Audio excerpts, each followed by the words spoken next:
په نامې خطي اړیکه چې یو چا ولیکله هغه حسابي ترادف کیدای شي نه 100% دی. ښه اوس دا ترادف تشکیلوم. یو وضع کوي 4 راځي 7 10 14 16 ادامه لري. دا حسابي ترادف څه کنه. په حسابي ترادف کې حدونه ترمنځ خو یو داستان ستا، څوک په هغه داستان خبر دی او ټول خبر توپیر ثابت راځي. صحیح ده. اوس نو جالبه دا ده چې په درو حدونو کې هم یو داستان ستا. په درو دانو کې څنګه داستان دی؟ په درو دانو کې به داسې داستان دی که هر دوه دانې جمع کې نیمایي کې منځ والا ورکوي. تاسو دا جمع کوي 14 تقسیم پر 2 ورکوي که نه. هر دوه دانې چې جمع کوي تقسیم 2 یې کوي منځنۍ والا ورکوي. دې کې وګورئ دا به درته انتخاب کړم 14 دا 14 جمع کوي 20 تقسیم 2 یې کوي 10. ویني د درو حدونو ترمنځ یې یوه خبره ده. او هغه خبره څنګه ده؟ هر کله چې 2 دانې جمع کوي تقسیم 2 یې کوي منځ والا ورکوي. بس دغه هغه یوه بله خبره وه.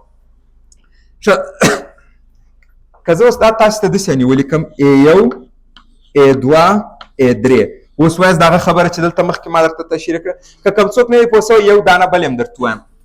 هر دغه 3 دانې په پام کې ونیسئ. دا 3 دانې ده څنګه اړیکه ده په درو دانو کې 2 یې جمع که تقسیم 2 که منځ والا ورکوي 10 16 تقسیم 2 کوي هغه دی. اوس نو په دغه کې راته ووایاست A1 جمع A3 تقسیم 2 مساوي کېږي په A2. نو زه دغه اړیکه چې ته درو ترمنځ څه ډول اړیکه ده دا په دغه درو دانو کې نه درته لیکم. که دا درته ولیکم بیا خلک داسې فکر کوي چې په حسابي ترادف کې دغه اړیکه یوازې په لومړي دوم دریم کې ده. معنا دا ده چې په 5م 6م 7م کې نه ده. اما قصه داسې ده چې په هرو درو پرلپسې کې ده. هغه 3 پرلپسې لومړی دوم دریم 11م 12م 14م 28 29 مهم نه دی چې کم 3 دانې. نو د دې لپاره چې کله اړیکه جوړوم د دې څخه تیریږم داسې درته جوړوم. که یو حد ان اوم وي د ده یو وروسته څه شي راځي ان جمع یوم خو دغه یو زیاتېږي نه. د ده یو مخکې څه شي راځي ان منفي یو.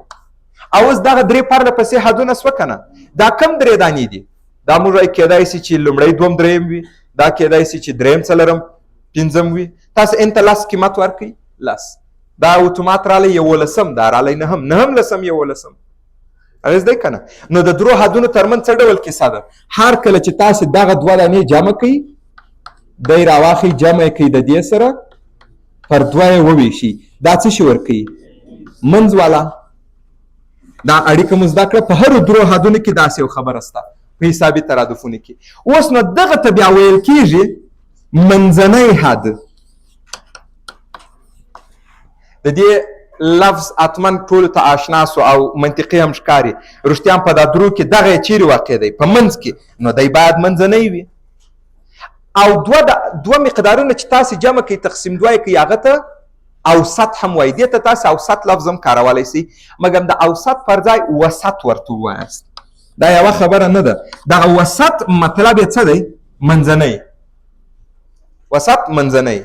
دا به په داسې سوالو کې وکارو موږ ته 2 عددونه راکوي وایي دا د یو حسابي ترادف 2 عددونه دي معلوم نه دی چې دا کم 2 دانې دي منځنی یې پیدا کوي. مطلب دا سو چې ترمنځ یوه دانه پټ دی. او هغه به څنګه پیدا کوي؟ جمع که پر 2 یې وویشه منځنی حد لاسته راځي. نو یوه اضافه خبره چې پاته وه هغه د منځني حد پیدا کول وه. بله خبره که چیرې تاسو په حسابي ترادف کې 2 پرلپسې حدونه ولرئ کولی شئ ترادف تشکیل کړئ؟ 2 پرلپسې حدونه ولري ترادف تشکیلوای شي؟ بالکل. څنګه؟ مثال زه لرم 10م و 11م د دوی توپیر پیدا کوم. توپیر چې مې پیدا کوي او اوس نو 11م جمع توپیر 12م اخت خو نو تلای سو دا بل خواته نو د 10م څه چې ډي منفي کې 9م د 9م څه ډي منفي کې داسې راتلای سو. ښه که چیرې تاسو په یو حسابي ترادف کې 2 پرلپسې حدونه ولري یعنې هغه هر 2 دانې چې وي ډي پیدا کوای شئ؟ څوک یې پیدا کوای شي؟ ټول صنف باید پیدا کړي. 2 پرلپسې چې ولري ډي څنګه پیدا کېږي؟ منفي کوي. اوس هغه 2 پرلپسې لومړی 2 وي که هر یو وي دې ته وګورئ د دوی دواړو توپیر 15 په دغه ځای کې توپیر 15. نو چې پرلپسې حدونه ولرم ډي خو په توپیر پیدا کوو. پرلپسې حدونه چې ولرئ ډي څنګه پیدا کېږي؟ یو له بله منفي کوي. مشکل حل دی نه.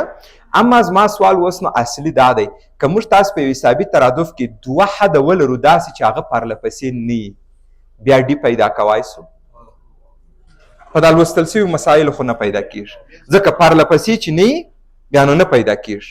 څنګه دی هغه نو ګوره منځ بیا دلته دا د منځ مسلې کې یو ځای کې دقت وکړئ. هغه وخت موږ د منځ مسله وایي چې درې پرله پسې وي او زه تاسو هم یو حد لسم دی بل حد اووه لسم دی. دلته نو منځنی حد معنا نه لري ځکه دوی ترمنځ یو حد نه دی. د لسم او د اوولسم ترمنځ شپږ نور حدونه پراته دي. ایز دی که نه؟ نو که چیرې دوه حدونه تاسې ولرئ او هغه پرله پسې نه وي ډي څنګه پیدا کوئ؟ یو شي ته متوجه سوئ دا ډي په حسابي ترادف کې د هر مشکل حل دی چې ډي ولري هر ډول مشکل مو حل کېږي. ښه دا ډېر زیات یو اسانه مسله ده. زه به دوه حده په عمومي بڼه درته ولیکم. فرض وکړئ اے ان مساوي دی په اے یو جمع ان منفي یو ضرب ډي. اوس تاسو پر دې باندې فکر وکړئ دا یو حد دی. دا کم حد دی؟ ان اوم. دا ان اوم یې لسم شلم پنځلسم هر څوم چې یو بل حد به ام اوم درته یاد کړم. ام اوم بیا څنګه لیکل کېږي؟ اے یو جمع ام منفي یو. زموږ د دا انډیکس سره کار دی ډي. او اوس که دغه رقم دلته ما تاسو په عمومي بڼه ولیکل اما په سوال کې څه راځي؟ دوه حدونه درکوي مقدارونه یې معلوم وي وایي ته پیدا کړي. دا څنګه پیدا کوي؟ تاسو دا دواړې اړیکې طرف په طرف تفریق کوي. دا دواړه طرف په طرف تفریق کوي. دا چې تفریق کو دا ځای به څنګه راسي؟ اے ان منفي اے ام. دا چې تفریق کو خو دا صفر کېږي. دا چې تفریق کو ان منفي یو ډي څخه ام منفي یو ډي منفي کوئ نو دا به داسې یو شکل درته راسي ان منفي ام ډي. دغه دواړه تاسو منفي کولی سئ. دا د ستاسې زده دی. دغه څه شي دی؟ دلته یې درته ولیکم. دغه ان ډي منفي ډي. دا څه شي دی؟ ام ډي منفي ډي. اوس دا دواړه منفي کوي. دا چې منفي کوي دغه علامه مثبت کېږي دا علامه منفي. دا صفر سو. ان ډي منفي ام ډي پاته سو. ډي مې مشترک ونی دا رقم راغی. اطراف پر دې وویشي ډي مساوي په څه شي سو؟ اے ان منفي اے ام پر ان منفي ام. اخري اړیکه په یاد وکړئ. دا که دوه حدونه ولرو چې هغه پرله پسې نه وي ډي څنګه پیدا کېږي؟ ډي څنګه پیدا کېږي؟ اے ان منفي اے ام پر ان منفي ام. اسانه ځانو ته داسې په الفاظ جوړ کړئ. ان او ام څه شي دي؟ د حد شمیرې انډکسونه. انډکسونه په مخرج کې منفي که قیمتونه په صورت کې منفي که. ډي دې لاسته راغله. متوجه سولئ دې ته؟ په دې کې اے ان باید کم حد وي اے ام باید کم حد وي. هیڅ شرط نه لري. اے ان لوی حد وي که اے ام لوی حد وي مهم نه ده. د لوی څه کوچنی منفي کوي د کوچني څه لوی منفي کوي ستا کار. خو یو شي ته دقت وکړه چې د هر یو د مقدار اول ولیکئ په مخرج کې به د هغه شمیره اول لیکئ. صحیح ده؟ مثال فرض وکړئ په یو داسې یو ترادف درته جوړ کړم. په یو حسابي ترادف کې دریم حد 14 دی او پنځم حد 23 دی. پیدا کړئ ډي. اوس اے ان او اے ام او ان ام معلوم دي. ګورئ دغه ان ام دي دغه 3 او 5. دغه بیا اے ان او اے ام دي مقدارونه دي. اوس سوال څنګه حلیږي؟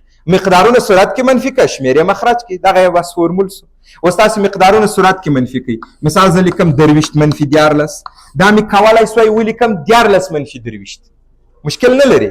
ما ته داسې راحت و ما دا رقم ولیکئ. مګم دا ځای بیا اوس شرط دی. لوی کوچنی شرط نه دی مګم دا ځای شرط دی. 23 دی اول لیکلی. اول به د 23 شمیره ولیکئ چې دا پنځم حد و. 5 منفي 14 دی دوم لیکلی. د 14 انډکس 3. اوس د دغه ځای په معنا پوه سولئ چې دا اے ان دی دلته ان راغلی. دا د د انډکس راځي. دا د د انډکس راځي. انډکس شناختیا شمیره یې د حد شمیره 23 منفي 14 لاس پر 2 5. دا ما دغه ځای راواخیستی. وروستیا هم د دې ډي 5 و. دریم حد یې څو دی؟ 14 او پنځم یې څو دی؟ 23. او وروستیا هم د دې ډي څو راغی؟ 5 راغی. په دې اړیکه مو کار کوي.